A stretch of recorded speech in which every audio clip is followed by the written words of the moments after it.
Okay, so it is Thursday, the 26th of September. This is Matt Hensley from Tiresias Trading, and I'm here for a one-on-one coaching session with the man, the myth, the Ox. How you doing, Mr. Ox? I am doing great. How are you? Pretty good. So first of all, I want to thank you for agreeing to do this. You and I had a conversation a couple of weeks ago where we were basically saying, this is kind of a lost art in the business, sort of, some of this one-on-one coaching. And it was something that having a mentor and having people that I checked in with regularly on a one-on-one basis when I was first a fledgling stock trader was something that was very important in developing the skills of things like risk management, playbook, stuff like that.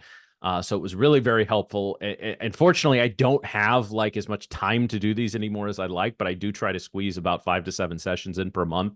But people don't always know what goes on in these. Like, what are you going to do? You just going to show me this or show me that? Or are you going to yell at me? And the answer is yes, probably. I'm probably going to yell at you quite a bit. But no, I mean, this is, for those that are unfamiliar with my background, I was a coach long before I was a trader and coached multiple sports from middle school up to Division I college. So it's been a passion of mine to always try to help people kind of get to where to where I am now and to hopefully even beyond me. So this is an opportunity for those of you that are watching this in sometime in the undetermined future. First of all, hello from the past, and second of all, it's just so you can see what goes on in these types of sessions. So again, thank you, Ox, for agreeing to expose your trading struggles and your trading successes to the larger trading community. Absolutely. Okay, so how I always like to start these sessions, and we generally, if I have a hard stop on these sessions, I let people know, but I also try to just let the session breathe, right? Like sometimes these go 45 minutes, sometimes they go an hour and a half. Sometimes we do multiple sessions, whatever the case may be. But I always like to start, and I know a little bit of this, obviously, because you and I have had some conversations in the back, before we got on here. Give me your background as a trader. Now, obviously you're very big in the prop firm world with, Right. some of the promotions, and you do a great job helping people sort through all the noise of what's going on. But as purely as a futures day trader, give me your in 3 to 4 minutes your background. I started off trying to make something big negative in my life as a positive while I was recovering from an amputation. Started getting into day trading and trying to teach myself to day trade. First started off with penny stocks.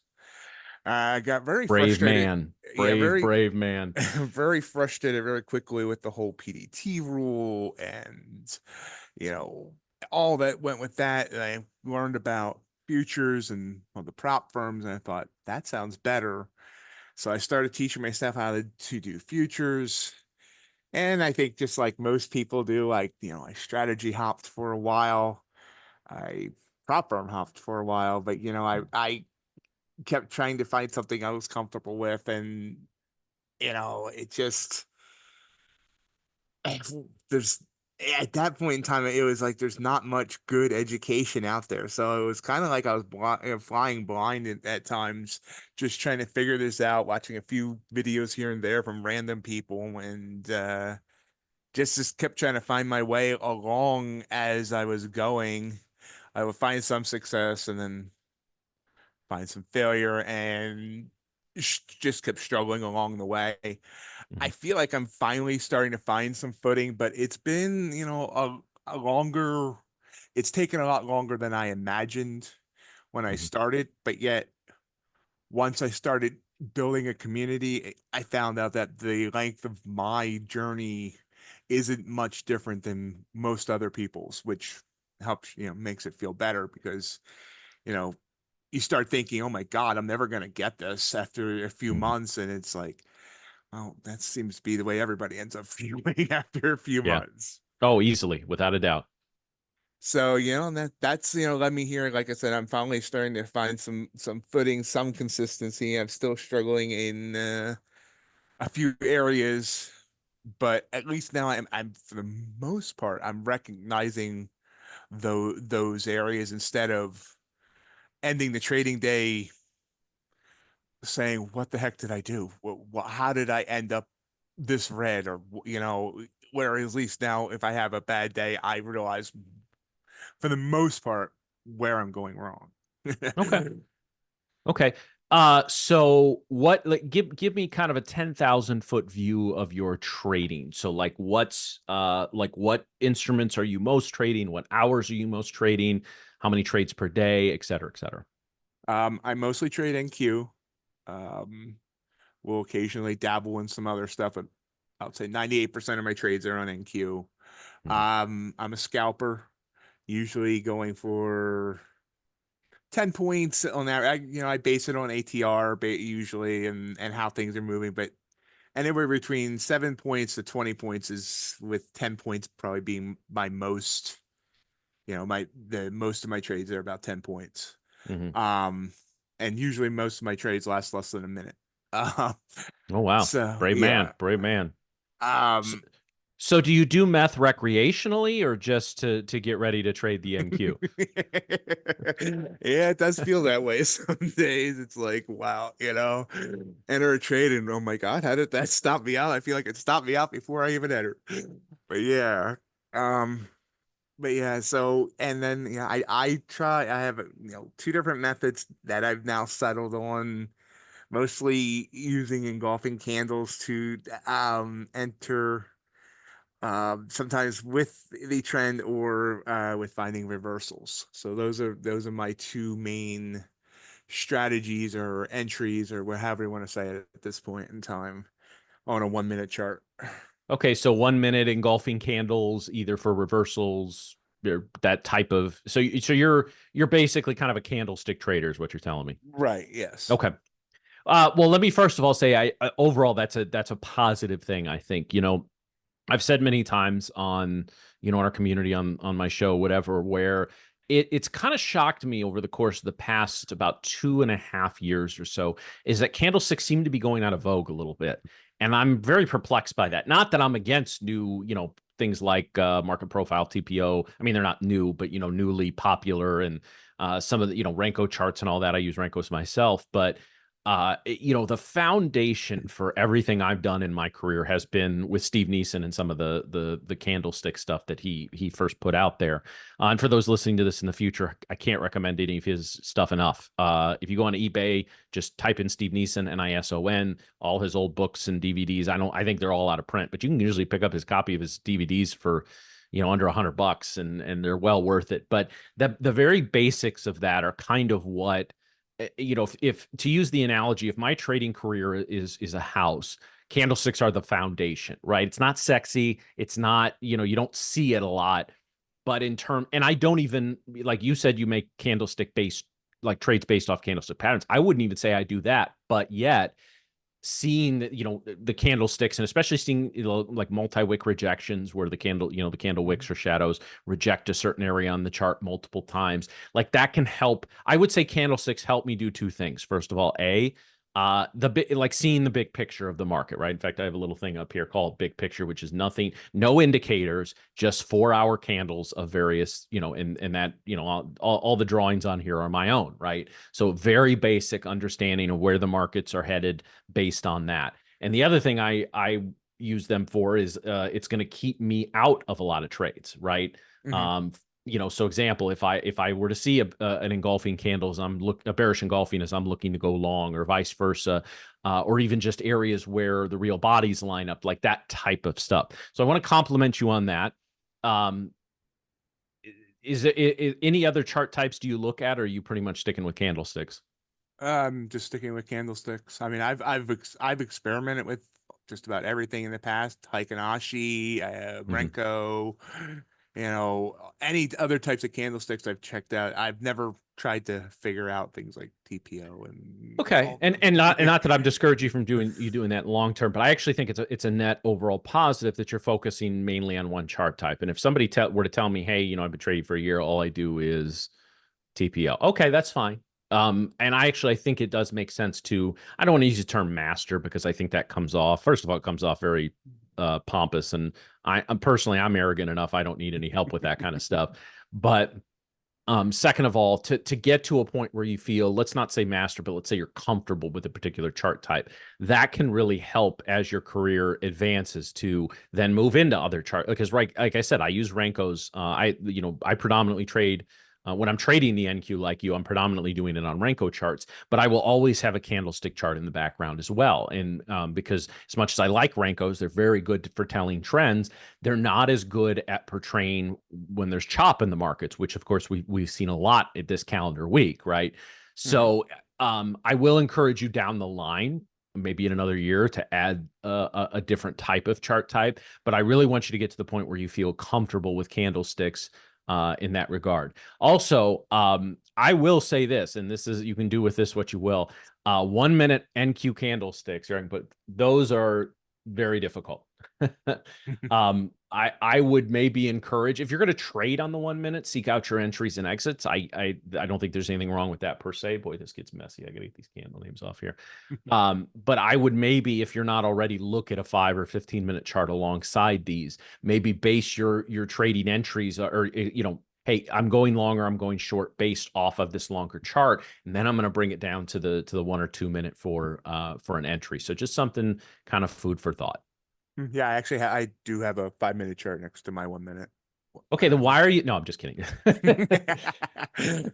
No, 5 minute. See, I'm generally, I used to look at a bunch of different chart types when I was in stocks, and I eventually just boiled it down to the daily and the 15 minutes. Since I'm in futures, it's now, futures daily charts really, to me, in my opinion, aren't worth the paper they're printed on, except you shouldn't be printing them. But I use a 4 hour and a 5 minute, and I feel that gives me, and I will occasionally pull the 4 hour out to a 1 hour. Like, for example, right now, this looks like a very strong bearish candle, and it is, right? We popped up here in the morning, and or in the overnight, and then we've retraced first thing this morning. But it was really a quick move, and then we just kind of hung out. You can't really see that on the 4 hour, but when we drop it down to a 1 hour, we can see this strong move down, and then we've just kind of been pitter-pattering around using the previous support as resistance. So again, I think you're kind of on the right track there with that overall.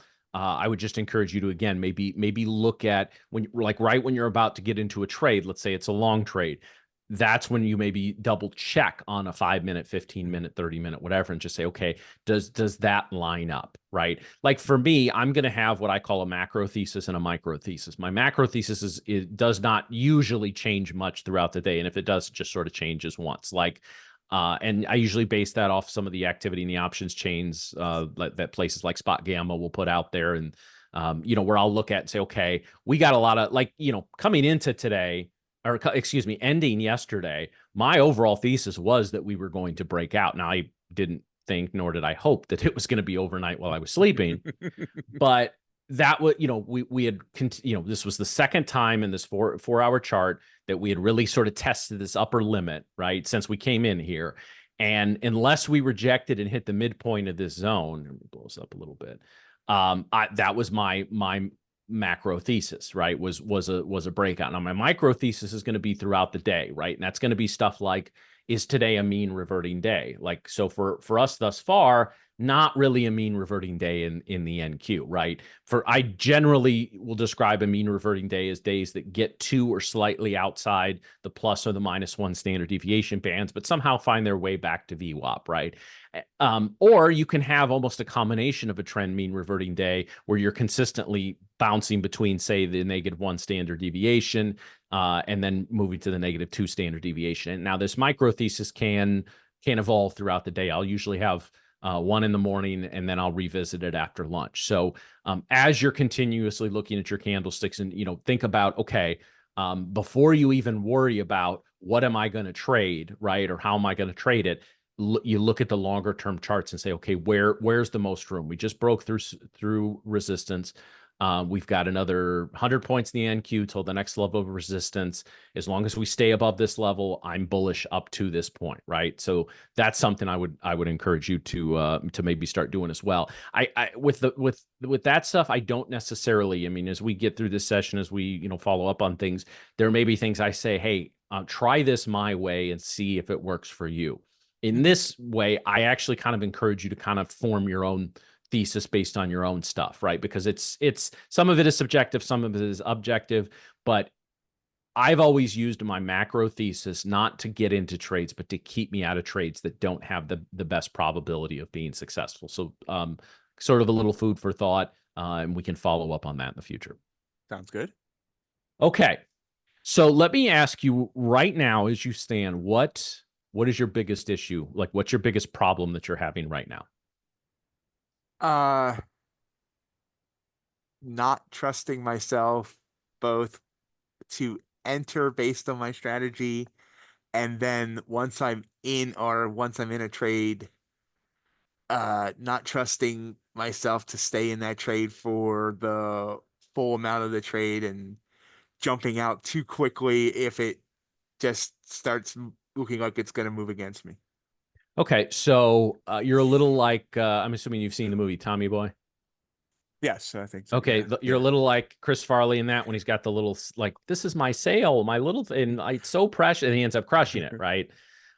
Which is actually a really good trading analogy, as goofy as that movie is. So, are you somebody who you set a profit target and a stop loss, but you're bailing out before your profit target when you see a little green on there, or are you adjusting stop losses? Mostly I'm bailing out too quickly. Okay. It'll go up, say my profit target at 10, I see it go up to 7, and then it pulls back and it looks like it's coming back down toward my entry, but I'm still a little bit green or it starts hesitating and I'll jump instead of waiting for that trade to play out, I'll just jump out. And then of course, most of the time it goes to where I was expecting it to go to. Yeah, and that's a very common problem to be honest. So, I don't know if it makes you feel better or worse that you are absolutely not unique in this endeavor. But this is something that I don't struggle with as much anymore. But it's still tempting. Like I get it. Like I was in a trade this morning where it was going for me. Nice. I'm up about, well, I might still have it on the screen back here. Um, where we got long here. I was setting up for a real. I thought this thing was really going to go. I was planning for a profit target of 40 to 50. Um, and the thing just kind of started to stall out. I know it doesn't really look like it on this candle, but it was one of those candles that pushed up hard, and then the buyers just sort of disappeared at that point, right? Now I was at my first profit target, but I hadn't taken anything off yet. I more often than not, I will set a physical stop loss and leave that in, and then I will manually manage on the upside, even though I have my profit targets in mind. Mhm. And I'll talk you through that process in a minute because that relates to my overall trading methodology. Um, but we were sitting down here and we stalled out about 300, and I'm getting antsy, right? Because I based on the price action so far today, we were hanging up at like we hung up at a couple of these areas down in here before we flushed. Mhm. Right. And so I was wondering if we were going to do that again, if we were just going to, again, the buyers took control, pushed us up pretty strong through this 3-8 crossover. And then they just sort of stalled out here at 300 for about 2-3 minutes. So I got pretty antsy. Now, thankfully, we pushed up to my right towards my initial profit target a little over. I was targeting about 10 points above 300. And I took my profit like right when this thing started to retrace just a little bit. But I got my initial profit target, which I would not have gotten if I had bailed out when the trade first started to hesitate. So two things on this. First of all, if you don't already, you need to develop an overall trading methodology. And what do I mean by that? So I specifically lean, like for me, when I get asked, because every trade, hey, what do you trade? What's your edge, right? Um, and for the most part, my edge is sort of self-fulfilling, right? I don't sit and take big losses. Do I cost myself some profits on that sometimes? Absolutely. But through many years of trading and understanding who I am as a trader, I know that by taking big losses, even if I'm increasing my average win, that puts me in a not so great mental state, right? I can't sit here and take 4-figure losses more than a couple times a week, right? Mhm. If I'm sitting there staring at negative 800, negative 908, like that's what gets me. Um, in terms of my overall trading methodology. So that all comes down to basically the risk reward, right? So my overall methodology is I'm going for about 1.8 to 1 or 1.5 to 1 reward to risk, right? So for example, in the NQ, I'm comfortable risking 20 handles to make 30. Now normally it's a little more like 20. I'm risking about 25 to 28 to make 35 to 40, 42, something along those lines. And it's not always going to be exactly to the tick or to the point, right? Right. But overall, I because I can't always trust myself, and that's what we were just talking about with you, Hmm. I trust the numbers. And I understand that when I'm 1.5 to 1, right? I can, if I'm doing that, and even if I'm not hitting it 50% of the time, which thankfully I mostly do, I'm going to be increasing my account. And this is one of those things where you have to, I know my, uh, what, what the Carrie Underwood crowd, Jesus take the wheel, let go and let God type stuff. Like that's all good and well for your personal life and trading. We're trusting the math, right? Like let Mhm. go and let math, as it were. And so, um, when you're looking at, I'm assuming you keep a pretty steady journal of your trades. If not, I'm going to reach through the screen and slap you, do. No, journaling is something that I need to do more. Uh, I might be driving by you again the next couple of days. I'm thinking about making a detour now. Yeah, I'm very bad at that. It's just, what I need to do is I need to figure out a journaling system that'll allow me to, instead of writing it out, talking it out, because I hate typing things out, especially if I'm Hmm. in the middle of something else. So if I could like put my thoughts, if I could even for that matter go back to my listen to my streams as I've been in trades, Hmm. that would be something. It's just, yeah. But yeah, I need to get better at Well, that. there's two. First of all, there's two. I don't like the language that's around journaling and all that now. So let me kind of rephrase a little bit. So there's two parts of your journal, right? Hmm. There's the record of trades. Okay, this is just simply when at the end of the day, whatever you use, whether it's a system that automatically journals your trades or you export them to TraderSync or EdgeWonk or TradeZella or whatever the case may be. That's sort of your trading journal or your record of trades. Then there's the other side of it, which is sort of what I mean at the risk of sounding unmanly, the trading diary, right? That's where you're writing down like your mental progress and be like, hey, I was 1 of 4 on my trades today, but I kept my losses small. And the trades that I took were according to my setups and everything, things just didn't, the setups didn't confirm today, but I stayed within my et cetera, right? I make the joke, and this is actually kind of true, that, I only now make, I journaled, or I took my, sort of my trading journal, emotional journal, diary, whatever you want to call it, pretty regularly my first 3 to 4 years of trading. And then as I got pretty consistently profitable, I actually kind of moved away from that a little bit. I only make entries in there when I do dumb stuff, which thankfully is not very often, or at least not nearly as often as it used to be. But I make the joke that if I was to hand it over to you to read for the past year, first of all, you think I'm the worst trader in the world. And you think that I just hate myself because that it really is. But I don't feel the need, if everything goes how it goes, right? I had five setups today. I took all 5, um, you know, plus 3,000 on the day, whatever, or even just a situation where it's like, didn't make a ton of money today, but there weren't like this week, right? There hasn't been a lot of setups, so I haven't taken a lot of trades, but I've stayed within my methodology. I've stayed within my playbooks. I've stayed within my plan. Thankfully, only one dumb trade this week. If I can keep it in the 1 to 2 per week, I'm doing pretty good.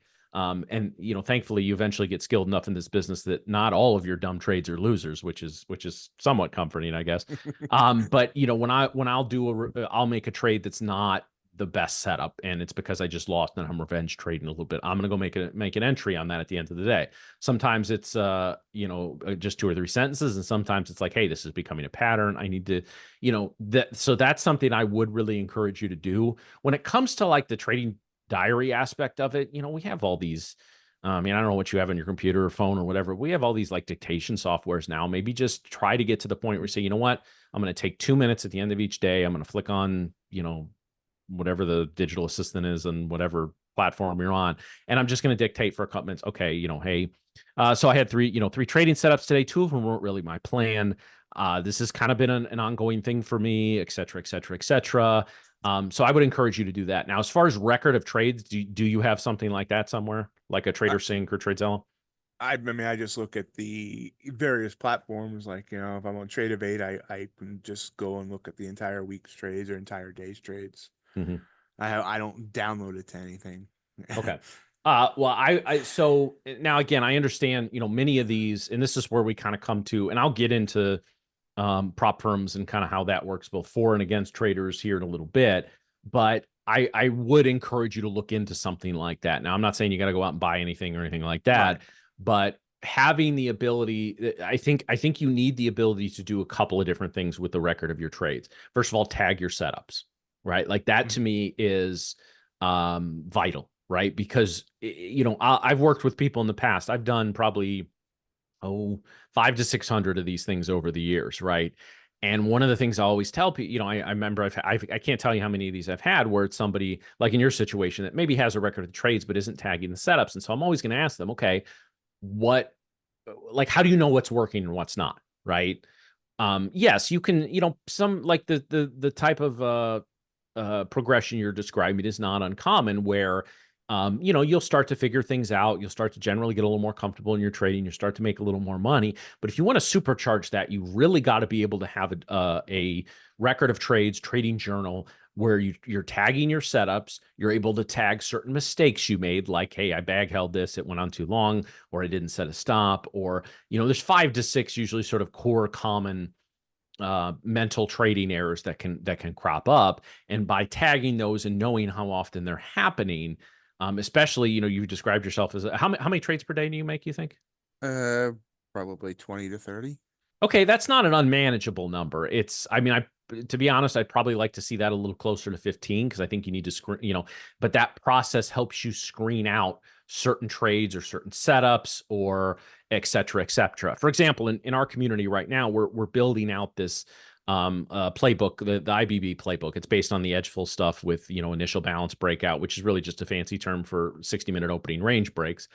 But what we're seeing there is there's certain, like the thing went on a historical heater, and then it went on like literally the biggest winning streak it's had in my back testing of like 4 years. And then it flipped right around and it's on the worst losing streak in the last 4 years.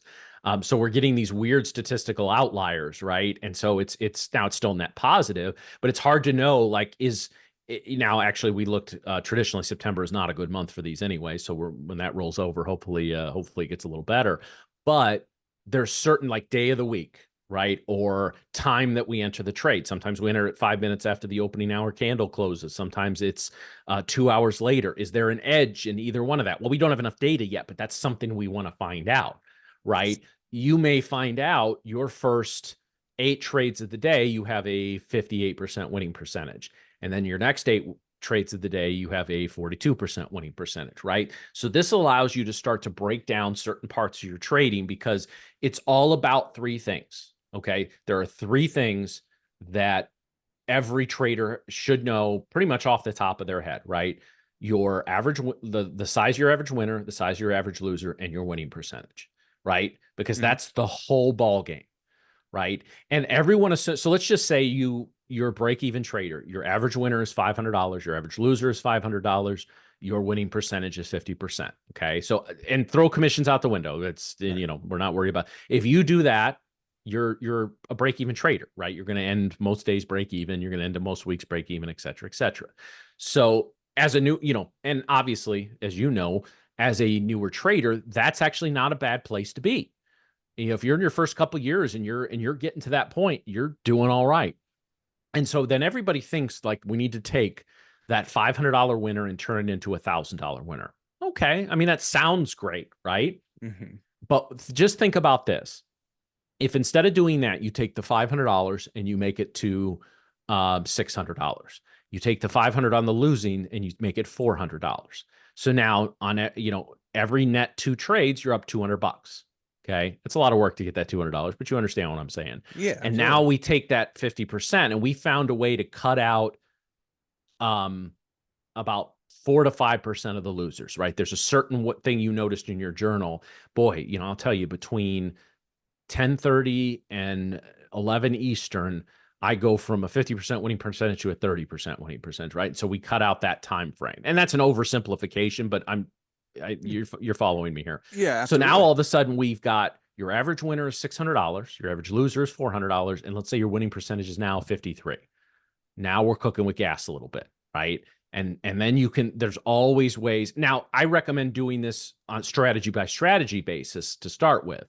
But now we're getting into a situation where even just finding things to increase your winning percentage 1%, or finding a way to bring your average loser down just another $50. Now we're getting to the point where, you know, maybe break even plus $200 days are turning into plus $500 days, right?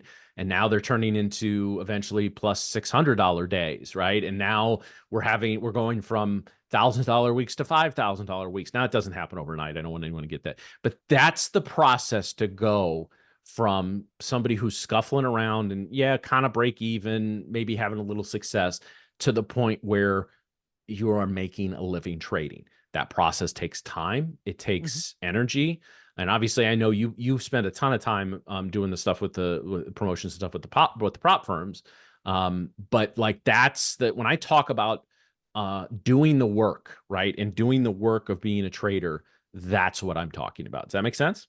Oh, absolutely. And I spend a lot of my weekends going back through the charts and looking at what my setups would be. And Okay. I spend hours each weekend on my charts. So, Mhm. I definitely am willing to put the work in and try and figure this out, because as much as I enjoy the whole promoting the prop firm thing, I Mhm. started this whole journey wanting to be a successful trader, not Mhm. just a marketer of prop firms. I don't doubt that. I don't, you have the nose to do the work. I want to make sure that for those listening and that's what Oh I'm yeah. talking about when we're talking about doing the work. No, you've got Yeah. the work ethic. I see how much time and effort you put in with the prop firm promotions. But yeah, it's about other people bringing the same energy you do to that, to their individual trading, and understanding this is the behind the scenes stuff that has to be done if you want to have again, I always tell people I'm not interested in working with people who want to come in for a year or two, make a bunch of money, and get out. Because first of all, let's talk about how possible that is. And second of all, I want to work with 20-year traders, right? Or people that are work 30, 40, 50 years. I worked with a guy the other day. He's like, well, I'm 65. Okay. Who says you can't be a 30-year trader at 65? Eat right and don't have a heart attack and you're good to go. Right. So it's but it is a process, and that process has to, it's different for everybody. The thing that annoys me quite a bit, I mean, many things. You and I've had conversations. Almost every day is a Festivus for me. It's just an airing of grievances, but especially in this world. But I will just say for you, especially for you specifically, because you are right down in there in the muck with the prop firms in terms of like, we're dealing with this, you're dealing with that. Obviously, you had the big thing with the bonds this past week. Um, be just in advice for you and for everyone listening, try your best to turn the noise down, Mhm. right? Because ultimately all that stuff is distractions, right? Now, you said you've kind of come off the strategy jumping a little bit, and I know you focus on a couple of specific accounts, but for a lot of people out there, that's a problem, right? Because they're not only are they strategy jumping, but they're account jumping and firm jumping, right? And listen, the markets are the ultimate form of capitalism. I have zero issue with people seeking out the firm that's best for them in terms of cost and payout rules and all that kind of stuff. Like, people like yourself and a few others out there are, kind of doing God's work a little bit in terms of sorting a lot of that mess out for people. However, it's just another source of noise, right? And unfortunately, my industry, the education industry, is 10 times worse, right? Like there's so many loud voices out there, and the prop firms have enabled people to, with a few. I mean, don't get me wrong, there's some legitimately fantastic traders out there. You can learn a lot from them. I'm not here to say this person is or this person is, and I don't have that kind of time. But it's made it very easy for somebody with a few clicks of the mouse over a few days taking very outsized risks to say, hey, here's my $20,000 payout. Well, never mind that they sank in, $3,000 to get to that point, which, hey, is still a great risk reward, right? And they will likely never never achieve that again. Um, so it's very important for people to tune the noise out. At the end of the day, and this is more to everybody else and less to you, Ox, but you've got to learn how to trade, right? Mhm. Because if you can't trade, if you don't have the skills, can you YOLO here or there in cheap accounts and get to a point where you withdraw a few $1,000? Sure. But if you want that giant M word, right, that millionaire trader, Which, okay, that's a great badge, but ultimately you just want to generate a paycheck, right? Like that's especially with these prop firms, that's the analogy I use. Get to the point where you can make 1 to 2 withdrawals per month and it's a paycheck, and treat it like a paycheck, like, as opposed to extra money or anything like that. And now you're not going to get rich, you're going to build wealth, which is very, very important.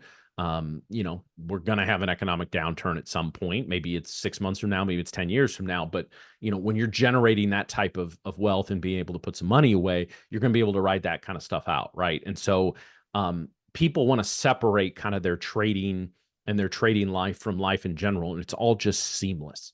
But that's the work that has to be done to get to that giant M word, which obviously can take many, many years.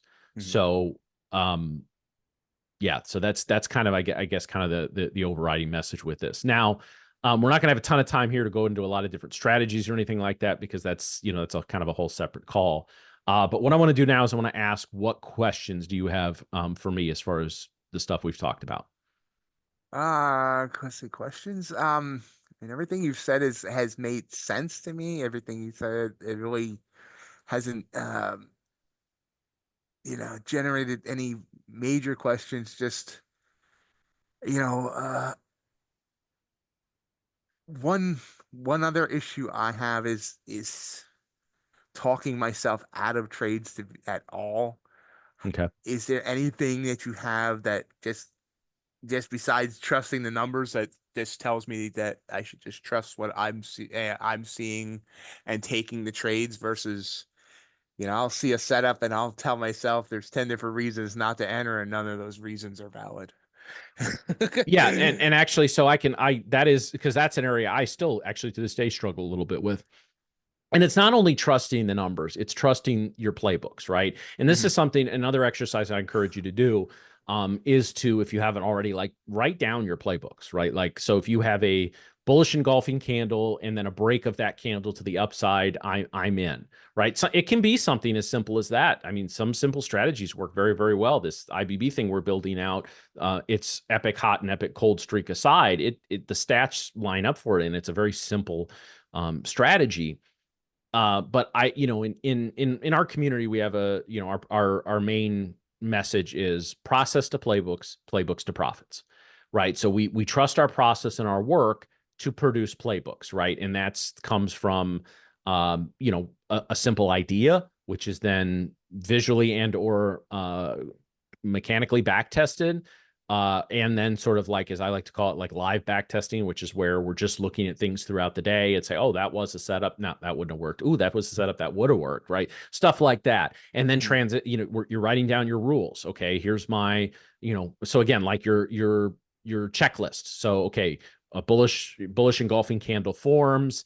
We're not right below an area of resistance, right? Like we're not below 20,000, like just Right. below 20,000, because you're not going to get into a bullish trade most likely at 19,997, right? Like that's, you're just asking to get chopped around and rejected at that point. Um, and then, so then you have your trigger, price moves above the prior engulfing candle. I don't know what yours is. I'm just giving examples, right? Yeah. Then you have your money management rules. Okay. So I'm looking for example, a one ATR move in profit versus a 2/3 ATR move of stop loss, or a one ATR move to the upside and a one ATR trailing stop to the downside, right? There's a lot of different ways you can play around with your money management. One thing I would recommend for you, if you're not doing already, that is a very concrete thing I think that once you kind of master can really help adding to that average winner, is scaling out of your trades. What's your average position size on the NQ? One contract, I very rarely go higher than one contract. So And one mini. yeah, but Okay. and then if I'm, not feeling it, or if I'm have dug myself a hole, I'll then jump down to maybe 5 micros instead of the 1 mini. Okay. Well, I would really recommend then maybe for the next couple of weeks. And then again, this is just something you kind of do visually to start with. For every winning trade you have, don't be in a hurry to get into the next one. Maybe take about another 1 to 2 minutes and watch where it goes. And if you're consistently seeing the winning trades that you have, like, so you get out, let's say you get out for 20 handles profit, and you're noticing, boy, it seems like a lot of the time I get out for 20 handles profit, there's another 3 to 5 handles on the table, right? Hmm. Maybe consider, instead of going with a mini, go with 10 micros. I know there's commissions, and I get all that, but and then scaling out, like, okay, at my wherever I normally take profit, I'm taking 5 off, and I'm going to see if I can get 5 more handles on that extra 5. Now, two things with that. First of all, yes, you have to accept sometimes you're going to hit your profit target, take half off, and the rest retraces. That's just part of the game. But my rule is that when I start to scale out of something, as soon as I take my first profit target, my stop moves to break even. So that second half I cannot lose on, right? Right. Barring an act of God or an order doesn't go out, like you know, I'm not going to lose on that. And really, you just need about half the time for that, for that extra 5 handles to go, that's going to get you to the point where you're going to, again, it's all about increasing the average winner, decreasing the average loser, and ticking up that winning percentage. So I would start to, I think the most important thing you can do right now is find some sort of, even if you're just storing in an Excel for now until you decide kind of what,